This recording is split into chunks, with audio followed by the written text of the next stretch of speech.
It all came down to the wire. I would win a Warhammer 40,000 tournament and get the first place trophy. I was so close. So absurdly close. And I would have done it too, if not for those meddling Space Marine Centurions. I went to a tournament recently. 1-day event, 3 games in the day, 2,000 points per game. Winning a tournament means getting the most sporting player. And I immediately saw that someone else was giving out sweets, so I knew I wasn't going to beat that meta. So the other way of winning is to come first, win all your games, and be the highest scoring player of the people who won all 3 games. Everyone is a winner, but some are more winning than others. And I came so close. The tournament was interesting for so many reasons. But first, have I told you about Centurions? I hate Centurions. As a model, it is a Space Marine inside a Space Marine. It's like an extra layer of Space Marine armor, but it's not Terminator armor, which is Tactical Dreadnought armor. It's a weird time for it to come out. The Games Workshop system at the time was like, we need to sell more Space Marines to get more money, before they realized they could just resell basic Space Marines. That was where the real money was. And it wasn't initially clear in the lore when these were made. Did these things exist in the Horus Heresy? Where were they from? How many are there? Is this an optional extra armored suit for any Space Marine, or are these specialists? So many lore questions that I just cannot be bothered to look up. Leave it for the comments. I think from design and sales and lore, they were a failure on all fronts. But one squad had been part of a lot of meta lists in 40k tournaments for most of the edition. 10th edition. They recently received a points drop because Uriel Ventress can no longer give them Deep Strike. If they want to come on from the board edge or wander around with their stubby little feet giving 4-inch movement, they can.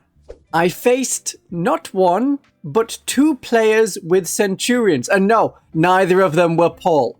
Not unless Paul has taken to wearing high-heeled boots with a Grey's Anatomy t-shirt covered by long black hair, or he wears thick glasses and has a really curly black beard. And he doesn't. I know what he looks like, and it wasn't Paul. Not without major hair transplant and other surgery.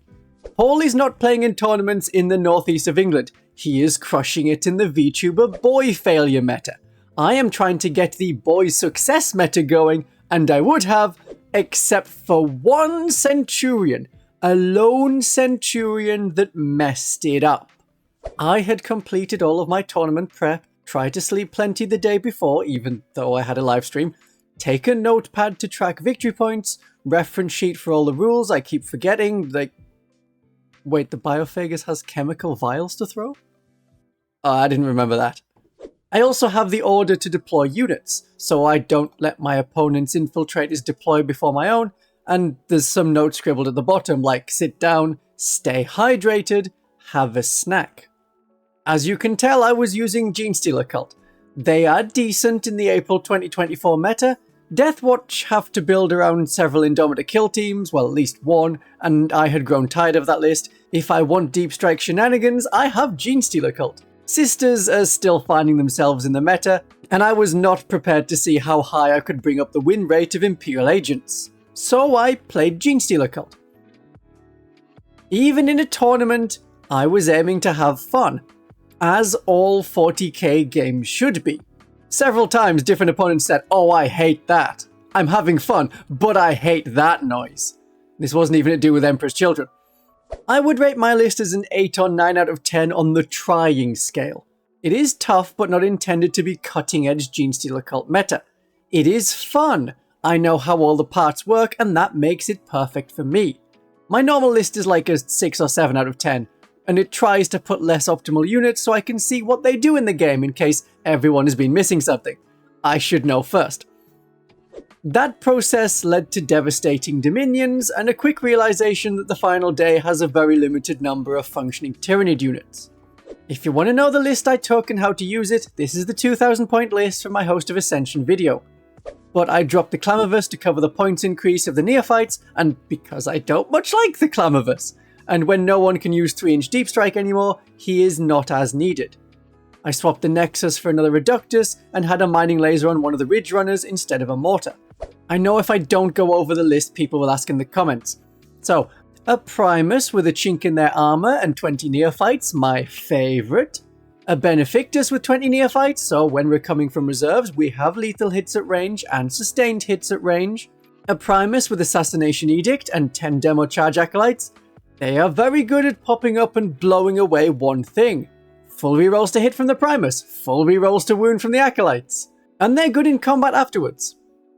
There are 20 neophytes who are just a pain to get rid of. They can control objectives, they can shoot the enemy pretty well. They have no character with them. There's a Biophagus with Our Time Is Nigh, leading 10 Metamorphs. Sometimes I have the Biophagus leading the Acolytes with auto pistols instead. And I have the Locust leading the Metamorphs, because then they get Fight First, and whichever unit has Fight First is the one I Rapid Ingress. Then I have a lot of units for holding objectives and completing secondary missions. An Abominant, Big Hammer Lady to come on and maybe take an objective, maybe smash something, but be a pain for my opponent to take out. 2 squads of 5 Handflamer Acolytes are the ones that do the missions. 2 squads of 5 Pure Strain Genestealers and 2 Reductus Saboteurs are my infiltrating screen. They complete first turn secondary missions. I have a Ridge Runner with a mortar, a Ridge Runner with a heavy mining laser. The heavy mining laser Ridge Runner is in reserves. Comes on, near the neophytes, or whichever unit wants a bonus, sustained hits on the mining laser. 10 neophytes hold a home objective, and that is everyone. There were 24 players. 2 dropped out in the middle of the tournament, but I'm sure that won't be relevant later. Ominous pause. It's not a massive tournament, but was notable for a few reasons. 10 players had the More Dakka detachment. I didn't think this was going to be a competitive event, and it wasn't, but 10 players pulled out old Orc collections and went for it. Although the edits had been announced by Games Workshop, the tournament was using the previous very powerful rules, because list and detachment submissions had been made before the rules changes, so any rules changes were to be discounted for this tournament. So More Dakka was popular. 1 Orc player had Warhorde. Good on them, but that meant half the players at the tournament had Orcs. I applaud several players for their theme. Their Orcs had yellow armor. They had units of shooter boys that looked the part. Some were more obviously not Bad Moons, and I saw Snakebite and Red Suns themed armies that were clearly Green Tide or Cult of Speed detachments before More Dakka came out, and then they switched after hearing or seeing how good More Dakka was. 2 of the list were Dread Mob themed with lots of killer cans, but worked better in More Dakka. So I'm glad that the nerfs made the Dread Mob viable again by comparison. I don't think any of the Orc players there wanted to be cheesy, but More Dakka made things easier, and keeping concentration over a long day is difficult. I was ready for More Dakka. Less ready for other things. My Genestealer Cult army was using the Host of Ascension, as you could maybe tell from the way I talked about coming from reserves and having sustained hits, and of course the enhancements. Very few of my units start on the board, as the Primus can move 3 units off the board into reserves. So, turn 1, you have nothing to shoot. And I have infiltrating Genestealers and a Reductus to stop scouting with Wartsnagger. I arrive when I want, where I want. The More Dakka's sustained hits 2 only applies in the shooting phase and not for Overwatch. And the Orcs can only Overwatch once per turn, so if I hit them hard in 1 turn, I only face a lesser shooting attack, and the army against me is much worse going forward because they're dead. Perfect plan. There were 3 Space Marine players, all playing Ultramarines. 2 had Manius Calgar, 2 had Rabute Gilliman. All were in the Vanguard Spearhead, and all had some Devastator Centurions. The rest of the players don't matter for this story, but they were an assortment of aliens and chaos. None of those factions appeared twice, so aside from Ultramarines and Orcs, it was a good spread of armies. So let's get into Game 1. My first opponent had yellow Ultramarines. Manius Calgar, but not Rabute Gilliman. She had Manius Calgar in Terminator armor, that model painted yellow. It was representing the Imperial Fist Chapter Master Gregor Decian. There is no model with rules for 2 Thunderhammers and an underslung gun, so I can accept 2 Power Fists with inbuilt heavy bolters. She infiltrated Calgar with Blade Guard and a Blade Guard Ancient with the Blade Driven Deep. That couldn't be too close because of my infiltrating Pure Strains and Reductus. They moved on to the rightmost objective turn 1, but took some mortal wounds as they did so from my Reductus's planted bombs. So that lost them 2 Blade Guard from a planted explosive. I got lucky. I was going first, and my opponent's secondaries in the early game were about killing units, and I didn't have that many units on the board. The Primus had hidden a lot of them. And then I got to play my favourite song. It goes something like 20 neophytes with lots of guns, a Primus with full rerolls to hit, sustained hits and ignore cover from the detachment rule, and lethal hits from a chink in their armour. Oh yes, and I made the critical hits on a 5 with the primed and ready stratagem.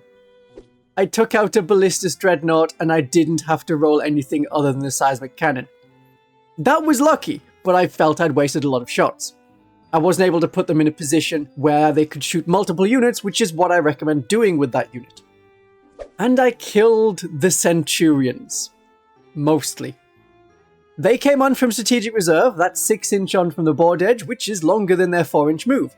They killed a lot of the 20 neophyte unit, not the one with a chink in their armour, and that unit spent the rest of the game battle-shocked as they slowly regained neophytes through the cult icon, but not enough to get to half strength. As I cut down more Space Marines with my turn 3 reserves, like, hello, I have lots of demo charge, and they have your name on it because you are a character. So I'm going to hit on 4s with full rerolls to hit, and I'm going to fully reroll all the wound rolls. Oh yes, and I've sustained hits and ignore cover. Bye.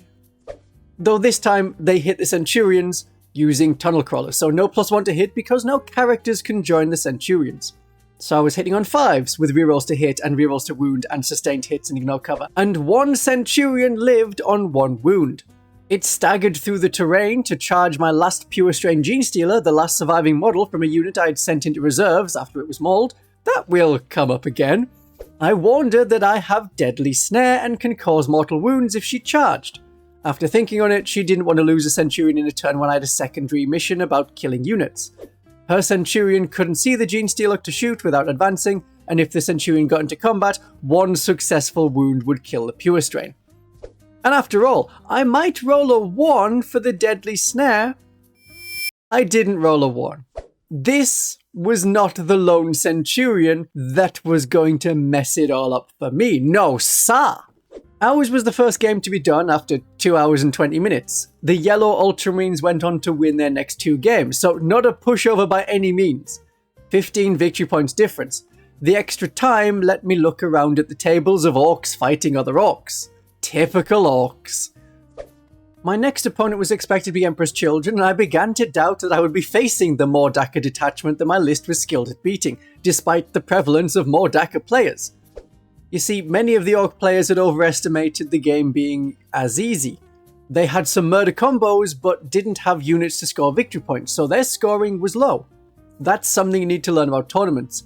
The meta matters, but player skill matters more. Really, that's applicable to everyday 40k as well. However, there was then a recalculation of victory points from that table, as it was realised that a player hadn't received the points for their final turn. So my pairing changed to be against an orc player. A More Dakka orc player. In this game, I went first. Now, I had noticed that with my army having a lot of units in Deep Strike, and I wanted as many units as possible in Deep Strike against More Dakka, I wasn't going to score many victory points in turn 1 or 2.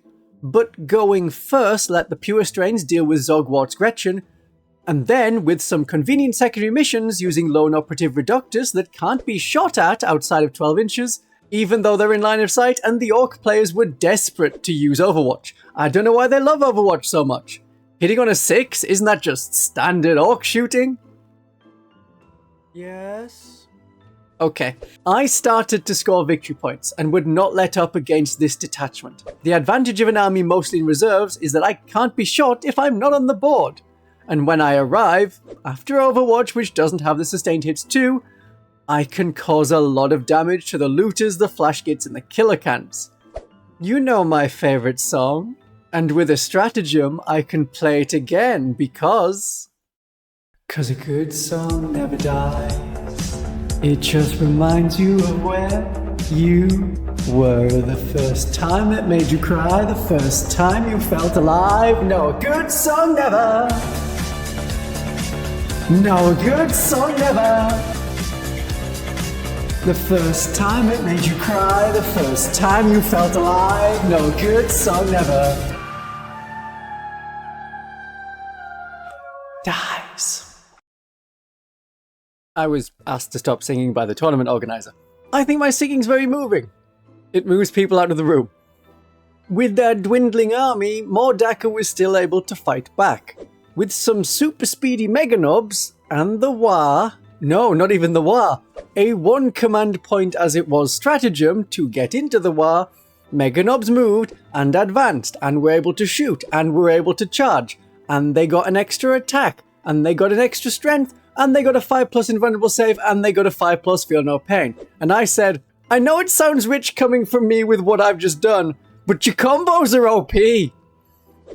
As is my usual tactic with Genestealer Cult, I took out the enemy units that score victory points and complete missions. It doesn't matter if half a unit of 20 neophytes dies, if the orc unit attacking me can't complete actions at the same time. And if I did have a unit wiped out, I have resurgence points to bring them back. So I prioritized the units that completed secondary missions and primary missions for me. More Dakka felt satisfying to beat, as you maybe can tell by a musical cover being put into it. But I want to say all my opponents were fun to play against. If you have a bad tournament opponent, you will remember that for tournament after tournament. But most tournaments you'll be totally fine. You'll just meet a few strangers who enjoy playing 40k and go home having played some fun 40k. At the end of that game, there was quite a difference in points compared to my first game. Another tough match, despite the points I got. I was then about to face a Thousand Suns player whose army was all anti-infantry. The worst possible matchup for my Genestealer cult. But circumstances transpired that they had to drop out. Don't know why, but that meant I was played against another player who had won their first 2 games. Another Space Marine player with Centurions.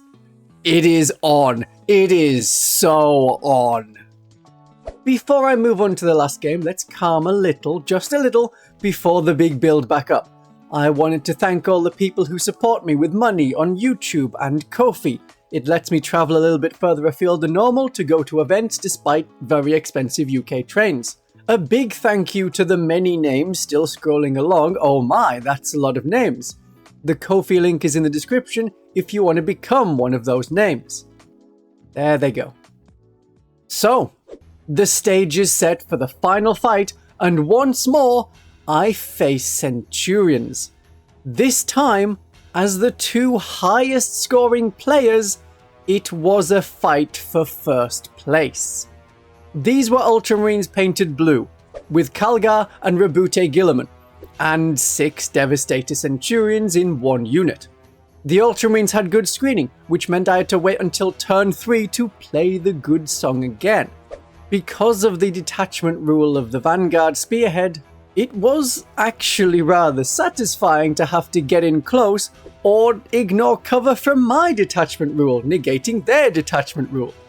But those Centurions. A very messy overwatch from the Centurions after a unit of neophytes with the Benefactus arrived at an objective and the Centurions are getting lots of rerolls. That was bad for me. However, it allowed my Primus and Demo Charge Acolytes to tunnel crawl to Calgar and the aggressors with Flamers. Oh, you've already used Overwatch this phase? Shame. And you know, I hit on a 4+ with full rerolls to hit and full rerolls to wound and sustained hits and ignore cover and an extra point of armor penetration from the Ridge Runner. That went well. The Centurions then killed the supporting Ridge Runner with their las cannons, and with their grenade launchery things, killed a unit of acolytes with mining tools. I brought that unit back with resurgence points and chased down the Centurions, and impressively, I cut down 5 of them with the mining tools in revenge for the killing of their identical twins. But the cowardly, gutless, last Centurion actually passed their battleshock test and fell back. Inceptors flew in and killed the acolytes. I dealt with all of the fast-moving assault marines and the Centurion became an afterthought. I got rid of the Inceptors. I got rid of the assault marines. Or whatever long-worded name they have now. And just as the Space Marine player was getting rid of my Abominant for the second time, I was getting rid of a back for revenge Gilliman in my own deployment zone in turn 4. The Ultramarine player scored their final 5 victory points for Taken Hold. They were already scoring really high in the early game before I had turned up, so it's my turn 5. I am going second, the final turn of a very bloody game. We counted up the victory points and I was 18 points behind. Because of sticky objectives from all of the neophytes going around who were using a plan generations in the making, I knew I was going to score the maximum 15 points for the primary at the end of the turn. So it all came down to the secondaries. I drew Marked for Death and Recover Assets. I could recover assets in 2 places with my last 3 units. 2 of them were in my deployment zone after dealing with Gilliman boldly walking towards my home objective.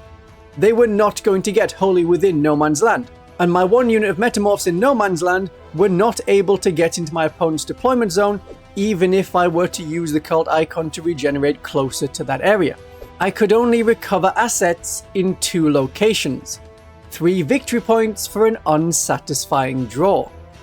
Or I could rally my returning Metamorphs closer to the Centurion, charge them, and get the win as I killed the Marked for Death target and got 5 victory points. Or I could use New Orders to redraw the secondary mission. There was only 1 Centurion, some hidden infiltrators on the home objective, and a lone Rhino on the board. If I drew no prisoners and killed the Centurion, that was only 2 victory points. If I drew Bring It Down, I couldn't reach the Rhino. Thinking back on it, I could have figured out if I had good odds of drawing a better card, but it's a tournament. We were slightly over time and had a few minutes left until dice down. All of the games were finished. Everyone is watching this table. With the current victory points, the winner of this game wins the tournament. You do not have time to think. Besides, I don't want to draw a replacement card. I don't want a draw at the end of the game. I want to kill a Centurion. Logic doesn't come into it. With 7 Metamorphs and a Biophagus, I moved towards the Centurion. After the move, they were 8.5 inches away, so too far for grenades. It wouldn't have mattered if I had remembered the chemical vials with the Biophagus, that is only a 6-inch range. Shooting the hand flamers caused 2 lucky wounds. It is an 8-inch charge. I had already used Our Time is Night to succeed on a deep strike charge on a 7, but once I got into combat, I needed a few 5s on my damage 2 weapons to get through, and with a single failed save, the Centurion dies. I had primed and ready waiting with my last command point, so those 5s could be hit rolls instead of wound rolls, because the Biophagus gives the unit lethal hits. The odds are in my favor. The odds are in my favor. The honorless Centurion crawled another inch away with calculated feint, but it made no difference. A 9 is needed on the charge. Standard Genestealer Cult deep striking charge range. I rolled a 2 and a 1. The hopes of using primed and ready went up in smoke as I used my last command point to re-roll the charge roll. The secondary I would have drawn was extend battle lines. I wouldn't have had to do anything, and I would have scored 5 victory points. This could have been a story of how I didn't win a tournament because I can't roll successful charges, but a story about how I was blinded by my disgust of Centurions seemed more appropriate. As 3 players won all 3 of their 3 games, they came first, second, and third. Space Marines, Chaos Knights, and More Dakka.